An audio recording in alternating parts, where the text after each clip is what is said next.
সেজদা নাই।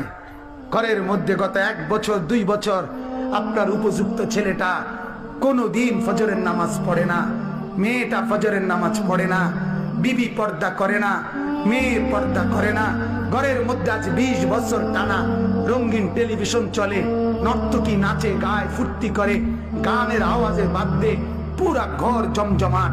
এত নাফরমানির অবস্থায় এই হালাত নিয়ে কবরে গিয়া সুপারিশ কেমনে মিলবে দোস্ত?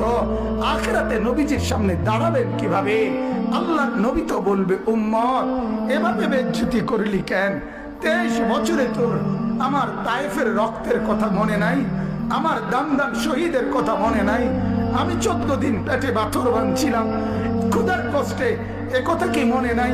আমি 3 মাস চুলায় আগুন জ্বলে নাই, একথা কি উম্মত মনে নাই?